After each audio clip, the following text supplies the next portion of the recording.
بسم اللہ الرحمن الرحیم نحمده ونصلي ونسلم على رسوله الکریم اما بعد فاعوذ باللہ من الشیطان الرجیم بسم اللہ الرحمن الرحیم۔ ناظرین کرام، آج آپ کے سامنے میں جس عنوان کو لے کر آیا ہوں بہت ہی اہم عنوان ہے، اور وہ عنوان کیا ہے؟ دوستی۔ اسلام نے دوستی کرنے کے ادب و آداب سکھائے، طریقے بتائے اور ایک معیار رکھا ہے۔ یہ نہیں کہ سرے راہ چلتے چلتے جو بندہ پسند آیا، کوئی عادت اچھی لگی، سرے راہ ہی ملاقات ہو گئی، وہیں سے دوست بن گیا۔ دوستی اسلام میں کیا حیثیت رکھتی ہے؟ دوستی کا اسلام میں کیا معیار بیان کیا گیا؟ سنیے، نبی کریم صلی اللہ تعالی علیہ وآلہ وسلم نے فرمایا: المرء علی دین خلیلہ فلینظر احدکم من یخالل۔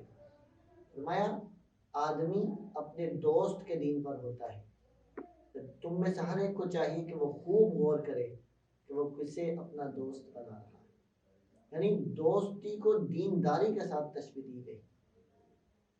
فرمایا کہ جب تم دوست پسند کر رہے ہو، دوست کا انتخاب کر رہے ہو، یہ ایسا ہی ہے جیسے کوئی کسی دین کا انتخاب کرتا ہے کہ میں اس دین کو قبول کروں گا تو ساری زندگی مجھے اس دین کے احکام پر عمل پیرا ہونا پڑے گا، یہ میری زندگی کا ایک ایسا ساتھ رہ جائے گا کہ ہر موڑ پر مجھے اس دین کو فالو کرنا پڑے گا۔ میری جان تو جا سکتی ہے، یہ دین مجھ سے جدا نہیں ہو سکتا۔ فرمایا اسی طرح دوست جو ہے وہ بھی انسان کے ساتھ گوئے قسم کا چمٹ کے رہ جاتا ہے، دوستی اس کے ساتھ رہ جاتی ہے اور اس کے تخیلات پر، اس کے کردار پر بھی اثر انداز ہوتی ہے۔ نبی کریم صلی اللہ تعالی علیہ وآلہ وسلم نے دوست بنانے میں کس قدر احتیاط کرنی ہے اس بارے میں جو بالکل واضح گفتگو فرمائی انہوں نے آپ کے سامنے رکھی۔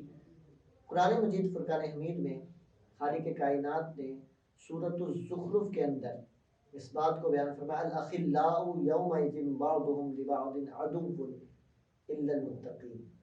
فرمایا گہرے دوست قیامت کے دن ایک دوسرے کے دشمن ہو جائیں گے سوائے متقین کی دوستی کہ ساری دوستیاں ختم ہو جائیں گی، ساری دوستیاں جو ہیں وہ دشمنیوں میں بدل جائیں گی، پر جو متقیوں کی دوستی ہوگی، پرہیزگاروں کی دوستی ہوگی، نیکوں کی دوستی ہوگی، قیامت کے دن ختم نہیں ہوگی بلکہ وہ اس دوستی کے راج کا دن ہوگا۔